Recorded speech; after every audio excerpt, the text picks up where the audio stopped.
நாம் அனைவரும் பாரத தாயின் பிள்ளைகள் என்று ஒரே லட்சியம்தான் சனாதன சங்கமம். இந்த சனாதன சங்கமத்தை சீரோடும் சிறப்போடும் 2 நாட்களாக ஆண்டுதோறும் நடத்தி கொண்டிருக்கிற இந்த அற்புதமான அருமனை பொங்கல் விழா ட்ரஸ்ட் நண்பர்களே, உங்களுக்கு என்னுடைய வாழ்த்துக்கள். இந்த அற்புதமான சனாதன சங்கமத்திலே வந்து நம் தேசத்தை வலுவான நிலைக்கு கொண்டு சொல்ல இருக்கிற என் தேசத்தின் தெய்வீக தொண்டுள்ளம் கொண்ட அனைத்து பெரியவர்களுக்கும் என்னுடைய வாழ்த்துக்கள், வணக்கம். திரளாக வந்திருக்கிற நம்முடைய தமிழகத்தின் ஒரு பெரிய மாற்றத்தை தமிழ்நாட்டிலே கொடுக்க இருக்கின்ற என் அருமனை வட்டார பொதுமக்களே, உங்களுக்கு என்னுடைய வாழ்த்துக்கள், வணக்கம். இந்த அற்புதமான பொங்கல் ஒரு கலாச்சார விழா. இன்று சனாதன சங்கமம் என்று பெயரிட்டு ஒரு அற்புதமாக நடந்து கொண்டிருக்கிறது. அதன் உருவகம் நேற்றைய தினம் ஒரு இஸ்லாமிய சகோதரர் இப்ராஹிம், ஒரு கிறிஸ்தவ சகோதரர் மனோஜ், 2 பேரும் தங்களுடைய அடையாளங்களை அகற்றாமலே இந்த பொங்கல் விழா மேடையிலே வந்து நாங்கள் சனாதனத்தை ஆதரிக்கிறோம் என்று அற்புதமாக வாதிட்டு சென்ற மேடை இது. அதுதான் சனாதனம். நீ மதங்களை வைத்துக் கொண்டு தனிமையாக கூட்டிக் கொண்டு ஒன்று நடத்தி கொண்டிருப்பது சனாதனம் அல்ல, அது மதவரை. அந்த மதவருக்கு துணை போய் கொண்டிருக்கிறது நம்முடைய தமிழகத்தின் திராவிட மாடல். நான் ஏன் கொதிக்கிறேன்? என் இந்து தர்மம் தமிழகத்திலே அழிக்கப்பட்டுக் கொண்டிருக்கிறது. என் இந்து சமுதாயம் தமிழகத்திலே அழிக்கப்பட்டுக் கொண்டிருக்கிறது. ஏன் சொல்லுங்க? பழனி கோயிலுக்கு போயிருக்கிறேன். சாமியை கும்பிடல போனா பூதந்த ஜெயில் கதிக்கு போட்ட மாதிரி கம்பியா தான் இருக்கு. கோயிலில் தூணையும் காணும், கிரவுண்டையும் காணும். ஏண்டா எப்படிடா கும்பிட போறது? 10 வருஷத்துக்கு முன்னால இப்படி இல்லையே, இப்ப ஏண்டா இப்படி இருக்குன்னாங்க. போவோம், சாமி நீங்க தான் பிரபலமான ஆளாச்சே, ஒரு போன் போட்டா உள்ள. அப்படி எல்லாம் இல்லை, மக்கள் எப்படி அப்படி நானும் போவோன்ட்டு போகிறேன். இந்த தர்ம தரிசனத்துக்குள்ளது ஒரு 3 கிலோமீட்டருக்கு அங்கே இங்கேயுமா ஒட்டி போட்டிருக்கான். அந்த இடத்துல 10 ரூபான்னு எழுதி போட்டிருக்கான். 10 ரூபா தரிசனம். உடனே நம்மளே பார்க்கலாம், நம்ம மக்கள் தான் அதெல்லாம் பார்க்க மாட்டோமே. எப்படியா முருகனை பார்த்தா சரி, தண்டாயுதபாணியை பார்த்தா சரி, அந்த இடத்துல தானே நாம போய் கொண்டு இருக்கிறோம். உடனே இவர்கள் பார்க்கிறார்கள், அங்க ஓசியில போறதோட ஒரு 10 ரூபாய் தானே கொடுத்துட்டு போயிடலாமே என்று கவுண்டர்ல போய் இருக்கிறான். 10 ரூபாய்க்காக என் இந்து தர்ம கோயிலிலே பிச்சை எடுக்கிற திராவிடம் கையேந்தி கொண்டிருக்கிறான். என் ஆலயங்கள் அவனுடைய கட்டுப்பாட்டிலே, என்னுடைய ஒரு அரங்கற்ற துறையை வைத்துக் கொண்டு அறநிலைத்துறை என்று பெயரிட்டு என் கோயில்கள் எரிக்கப்படுகிறது, என்னுடைய தெய்வங்கள் மதிக்கப்படவில்லை, என்னுடைய கலாச்சாரம் அளிக்கப்படுகிறது, அழிக்கப்படுகிறது. அது என்ன சமத்துவ பொங்கல்? சொல்லுங்கப்பா, என்ன சமத்துவ பொங்கல்?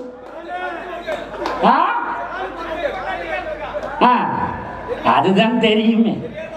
குறிஞ்சி நின்று அடுப்புக்கிட்ட நிற்க முடியாது, கண்ணுல புகைப்படும்.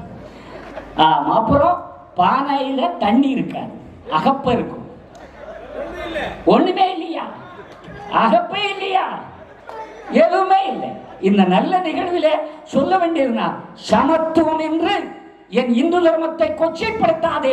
சமத்துவத்தின் அடையாளம் இங்கே நடந்த சனாதன சங்கமம். இப்ராஹிம், மனோஜ், என் மாவட்ட தலைவர் தர்மராஜ் அவர்கள் இந்த கன்னியாகுமரி மாவட்டம் சுதந்திரம் பெற்ற காலத்திலிருந்து பெருந்தலைவருக்கு பிறகு வளர்ச்சியை காணாமல் கிடந்தது. எந்த வளர்ச்சியும் இல்லை.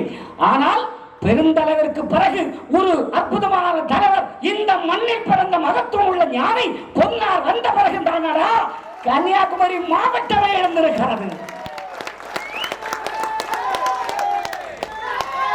பொன்னாருடைய கைங்கரியம் வந்த பிறகு தாண்டா நீ பார்வதிபுரத்துடைய மேல போற. ஆடுதுன்னா பாலம் ஆடுதுன்னா அவனுக்கு எது ஆடுன்னு நமக்கு தெரியும். என்ன அவன் வேகமா போக முடியும், அவன் ஆட்டும். தப்பா நினைக்காது. என்ன உங்களை பத்தி சொல்லணும்னா சில பேர் சொல்லித்தான். நான் ஜனாதன சங்கமத்துக்கு தான் வந்திருக்கிறேன், சங்கூதுவதற்கு வரவில்லை. ஆனால் சங்கூதுவேன். யாருக்கு? திராவிடத்துக்கு சங்கூதுவேன். என் பகவான் வெற்றி சங்கு ஊதினான். அர்ஜுனா அட்ரான்னா. இப்ப அர்ஜுனன் ஒருவர் அல்ல நம்முடைய சுவாமி விவேகானந்தர் கேட்டார், 100 இளைஞர்களை கொடு, நான் தேசத்தை மாற்றி காட்டுகிறேன் என்றார். அன்று கேட்டவர் இன்று நம் நெஞ்சங்களிலே வாழுகிறார். ஆனால் 100 இளைஞர்கள் மாநிலத்துக்கு ஒருவர் அப்படி கிளர்ந்தெழுந்து வந்து என் தேசத்தை காப்பதற்காக ஒரு தேசஸ்வி சூர்யா என்ற ஒரு அற்புதமான இளைஞர். நல்லா பாரு, தேஜஸ்வி. என்னை பொறுத்தவரைக்கும் தேசத்தின் விசுவாசம் உள்ள சூரியன். நீங்க சூரியன் வேற நினைப்பீங்களே, அது சின்னண்டாண்டா. சின்னத்தை வச்சுக்கிட்டு நீ சின்ன பயிரா போயிட்டு இருக்கிறதா. ஆனா எங்களுக்கு ஒரு சூரியன் வந்திருக்கிறதா. என் தேசத்தை அப்படியே திராவிடம் என்ற நிலையிலிருந்து மாற்றி அந்நியர்களிடமிருந்து விடுதலை பெற்ற அந்த சுரப்பை என் நரேந்திர மோடி என்ற ஒரு வீர ஆஞ்சநேயன். இங்கிட்ட ஆஞ்சநேயன் அப்படி எந்திரிச்சா பத்தியா? அப்ப சொன்ன எங்க ஐயா சொன்ன, ஒரு ஆஞ்சநேயனை நான் அனுப்புவேன், அவன் கூட்டி செய்து உன் காலம் மகனே. அது யாரும் அல்ல, நம்முடைய பாரத பிரதமர் நரேந்திர மோடி அவர்கள். சாமிக்கு அரசியல் பேசலாமா? பேசணும். நீ எங்களை மாதிரி இல்லை. நாங்க தொப்பி போட்ட ஆளும் உள்ளதான், அங்கி போட்ட ஆளும் எங்க உள்ளதான். இனி உங்களால் ஒன்றும் முடியாது. சனாதனம் என்ற பெயரிலே நம் தேசம் முழுக்க இஸ்லாமியர்களும் கிறிஸ்தவர்களும் சீக்கியர்களும் ஒரே அணியில் திரண்டு கொண்டிருக்கிறார்கள். அந்த சிறப்பு வருகிற 2024 மாற்றமே கிடையாது. கை தட்டினா போதாது. போட்டுட்டேடா ஐயா. புண்ணியவன் பார்வதிபுரத்தில் பெரிய பாலம் போட்டாரு. சுசிந்தத்துக்கு அந்தாரப்புறக்கு எவ்வளவு பெரிய சிறப்பு போட்டாரு. ஆனா நம்ம போட மறந்துட்டுமே மக்கா. அவன் ஒரு நாயை கொண்டு விட்டாலும் ஓட்ட போடுகானே, போடுதானா? எதையாவது கொண்டு விட்டாலும் போடுகானே. இன்னைக்கு ஒரு எம்பி இருக்கிறான். அப்படிதான் நம்ம சொல்லக்கூடாது, நீ சொல்லு. ஆமா, ஒரு எம்பி இருக்கிறான், வசந்த், விஜய் வசந்த். அவரு வந்தே பாரத் ரயில்ல பின்னால கொண்டு வந்தது யாரா? நீ எம்பி இருந்து ஒண்ணுமே பண்ணல. ஆனா எம்பி இல்லாட்டும் என் தேசத்தின் கால சக்கரம் நரேந்திர மோடி கையில் இருக்கிறதை உணர்ந்து சென்று வந்து வந்தே பாரத் ரயிலை கொண்டு வந்து நிறுத்திய என் காமராஜரின் மறுவர்க்கம் காட்டுவாங்க.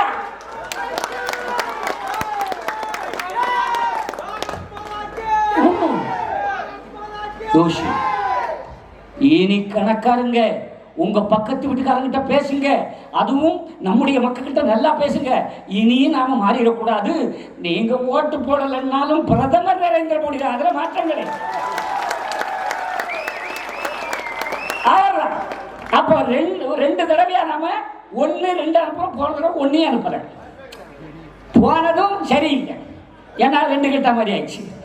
ஆனா இனி தமிழ்நாட்டின் 40 நம்மவர்க்கே, அதில் மாற்றம் கிடையாது. உண்மை.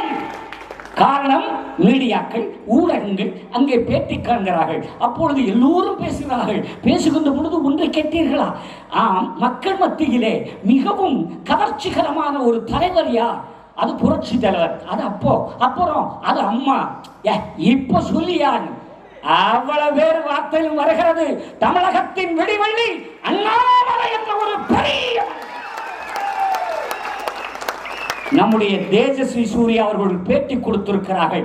அண்ணாமலையின் செயல்பாடை பார்க்கின்ற பொழுது நானும் தமிழ் கற்றுக் கொண்டிருக்கிறேன் என்று சொன்னார்களே, அதுதான் அண்ணாமலை. பாரத மாதா, மேரி மாதாவுக்கு மாலை போட போறாங்க. 2 ஊப்பிங்க. அது சும்மா சொல்லிக்கிடுவான்.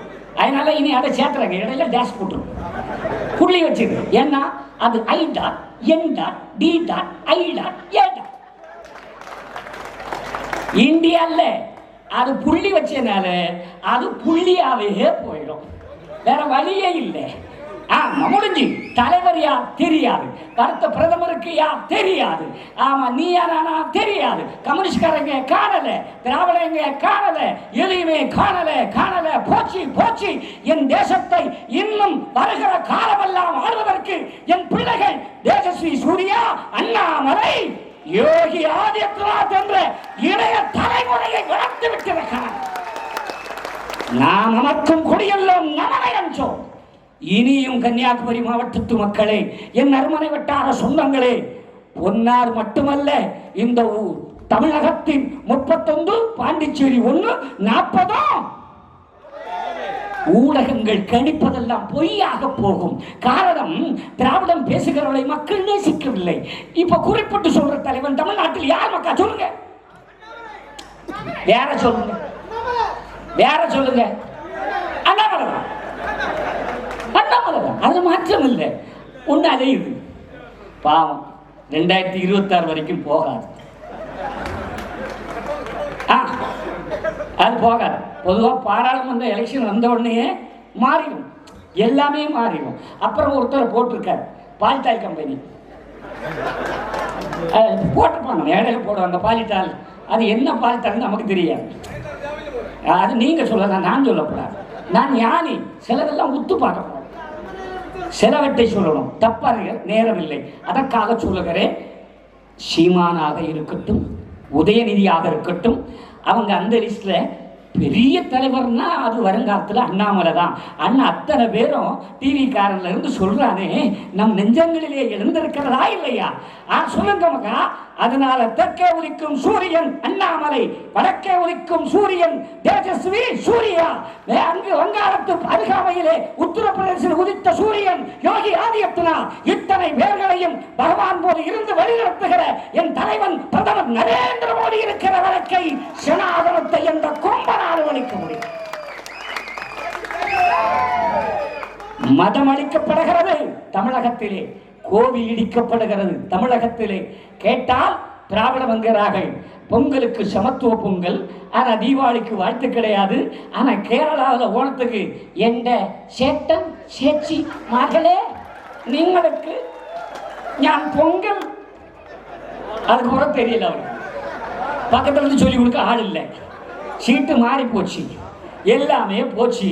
இனி நீங்க என் தாய்மார்களே, என் சகோதரர்களே, உங்களிடம் அறுதியாகவும் இறுதியாகவும் சொல்லுகிறேன், கண்டிப்பாக இனி திராவிடம் என்ற மாயை தமிழ்நாட்டில் அழிந்தே போகும், அதிலே மாற்றமே கிடையாது. நீங்க கைத்தட்டிக்காதீங்க, ஏன்னா அப்ப அவரும் சப்போர்ட்னு சொல்லிவிட்டார். நான் சொல்லல, ஏன்னா எனக்கு எந்த பயமும் இல்லை. எங்க வேணும் நான் கொண்டு போ. என் தேசத்தை ஆளுவதற்கு ஒரு வீர திருமகன் நரேந்திர மோடி என்ற நரசிம்ம அவதாரம் இருக்கிற வரை என்ன அவர் சர்ச்சுக்கு போறாருடா. கிறிஸ்துமஸ் அன்னைக்கு சர்ச்சில் போய் உட்காராரு, பள்ளியில் போய் உட்காராரு. அவருடைய அடையாளத்தை அளிக்கவில்லை, வேஷம் போடவில்லை, அனைவர்களும் வரவேற்று அமர்த்துகிறார்கள். அதுதான் ஒரு தலைவருக்கு அழகு. நீ தலைவன் என்று பெயரை வைத்துக் கொண்டாய், தளபதி என்று பெயரை வைத்துக் கொண்டாய், சர்ச்சுக்கு மட்டும் போகிறாய், பள்ளிக்கு போகிறாய், இந்து கோயிலுக்கு வருவதில்லை, இந்து விழாக்களுக்கு வாழ்த்து சொல்வதில்லை. கேட்டால் யாரா மதவெறி பிடித்தவன்? நீ மதவெறி பிடித்தவன். ஆம், உங்க மேடையில் ஒரு சாமியார் இப்படி பேசுறாரு கேட்டா, அவர் அப்படிதான் மண்டல மாதிரி பேசுவார்னு சொல்லிட்டு போயிருங்க. எப்படி கேட்பார்? ஆனா இது மெண்டல் ஞானக்கரக்கன். என் தேசத்தை ஆளுவதற்கு அற்புதமான பாருங்கள். நம்முடைய தர்மராஜ் இருக்கிற வரைக்கும் கன்னியாகுமரி மாவட்டத்தில் மதமாற்றம் என்பது அளிக்கப்பட்டிருக்கிறது. காரணம், ஒரு கொடியை தூக்கி கொண்டு அந்த நம்முடைய பகவான் அயோத்தி ராமனுடைய அழைப்பு வீடு வீடாக, அதுதான் பாரதிய ஜனதா கட்சி, அதுதான் தேசியம், அதுதான் சங்கம் கொடுத்த பயிர். மற்றவருக்காக எவ்வளவு சிறப்பு. இந்த சிறப்புகளை கொண்டு வருவதற்கு யார் இருக்கிறார்கள்? இந்த கலாச்சார விழா நீ கேட்ப, அவங்க வருங்க. நான் பேசுறது அவருக்கு புரியாது, அவர் பேசுறது எனக்கு புரியாது. ஹிந்திலையா? அப்ப அதுவும் புரியாது. நம்ம அப்படித்தானே இருக்கோம். என்ன ஹிந்தியை படிக்கப்படாதுட்டாங்க. அவன் குடும்பத்தெல்லாம் படிக்க மேலே அப்படித்தான். ஆமா, யாருக்கு மந்திரி பதவி அது தயாநிதி மாறன் கொடுப்போம். அவருக்கு ஹிந்தி தெரியும். ஏன்னா எங்களை படிக்க வைக்கல, எங்க பிள்ளைகளை படிக்க வைக்கல, எங்க சூருக்கு அனுமதிக்கல. மொழி மொழி என்று தமிழை எங்கே வளர்த்தாய்? தமிழ் எங்கே வளர்ந்தது? மக்களை சொல்லுங்கள். தமிழை ஒழுங்கா பேச தெரியல. உங்க அப்போட்டு சொத்தா, உங்க அப்போட்டு சொத்து காசியா கேட்டோம். ஒரு மரியாதை உண்டா? நீ என் சனாதனத்தை அடிக்க போகின்ற பொழுது உன் மரியாதை குறைவான வார்த்தைக்கு நான் பதில் சொல்ல வேண்டியதானே? என் கோயில்களிலே உண்டியலை வைத்து பிச்சை எடுக்கிறாயே, என் கோயில்களில் உள்ள காசுகளை கொள்ளையடிக்கிறாயே, என் கோயில் உள்ள சொத்துக்களை அசிங்கப்படுத்துகிறாயே, அதே என் சாமி சிலைகளை திருடுகிறார்களே, நீங்கள் தாங்க முடியல, தாங்க முடியல. வாருங்கள். 2024 ஆட்சி கட்டிலில் ஏறியதும் இந்த அறநிலைத்துறை ஒழிக்கப்பட வேண்டும். அதில் மாற்றமே கிடையாது. இது என்னுடைய கோரிக்கை.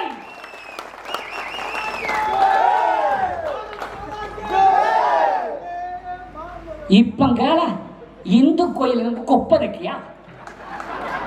எடா சேட்டா, நின்ற அப்பள சொத்தாரா? என் கோவில் என்ன உன்னுடைய சொத்தா? என் கோயில் என்ன உன்னுடைய வருமானம் என்ன உனக்காகவா?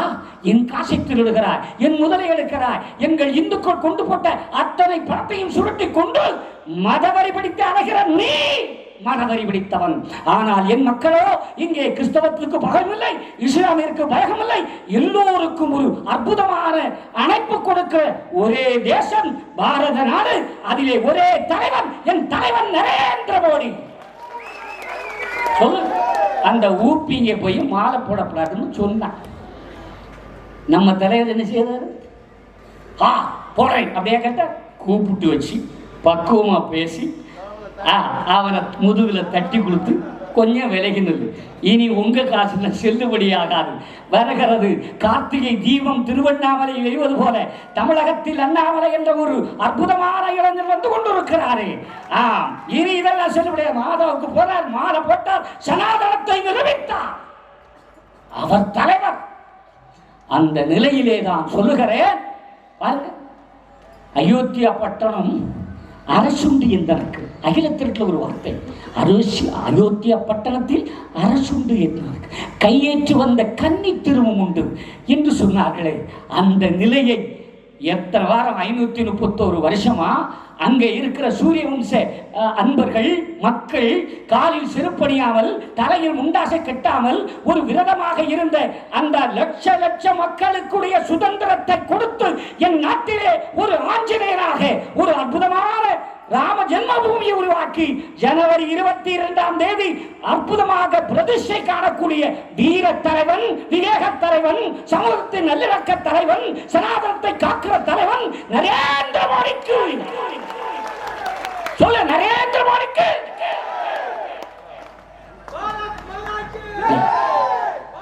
நிறைய பேசினாச்சு. ஆனா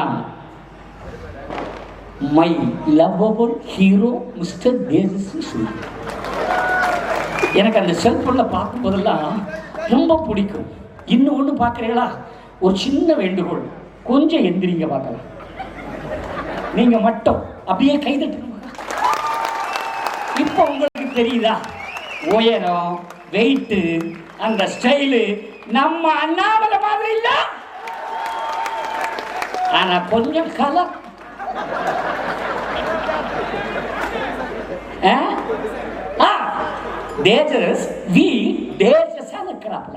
ஆனா அவர் ராமபிரான், இங்கே இருக்கிற அன்னை நம்முடைய அண்ணாமலை கிருஷ்ணபிரானுக்குரிய எல்லாமே படைத்தளபதிகளாக வந்திருக்கிறது. இனி தேசம் மாறிவிடும் என்று திராவிடமே மாடலே நீ கனவு கூட காணாதே. என் அருமாலையில் நடந்திருக்கிற கடந்த வருடம் பேசுகிற பொழுது சொன்னேன், சனி ஆரம்பித்து விட்டது சட்டமன்றத்துக்குள்ளே என்று இதே இடத்தில் சொன்னேன். சனி பெயர்ச்சி வேறு யாருக்கும் அல்ல, திராவிட மாடலுக்கு தான் என்று சொன்னேன். அது இன்று நடந்திருக்கிறது. ஒருத்தர் உள்ள போறதுக்கு ரெடி. இனி எவன் போறானோ, யார் யார் போறாங்களோ டைம் சரியில்லாத நேரம் டைம் போய் கேட்டுறியாடா, நிலைமை எங்கே போகிறது? ஆகவே என் அன்பு செல்வங்களே, நான் ஆண்டவனுடைய அடிபற்றி வாழ்பவன், அன்பு மக்களை விதைக்கிறவன், சனாதன தர்மத்தை ஒருபோதும் அளிக்க விடுவதில்லை. கன்னியாகுமரி மடத்தில் ஒரு சில பேர் இருக்கிறாங்க, செங்கோலை பற்றி குறை சொன்னார்கள், ஐயாவளிக்காரங்க. ஆனா செங்கோலை ஐக்கியத்தில் பல இடங்களில் சொல்லுகிறார். அதோட விட்டு விடுவோம் இல்லை. இப்ப சனாதனத்தை ஒழிக்க போறன கொப்பனாரி முடியாது, உங்க குடும்பத்தாரை முடியாது, தமிழ்நாட்டில் எந்த திராவிடத்தாலும் அளிக்க முடியாது. சனாதன சங்கமம் ஓங்கும் ஓங்கும். பாரத் மாதா கி, பாரத் மாதா கி ஜெய் ஸ்ரீராம். ஐயா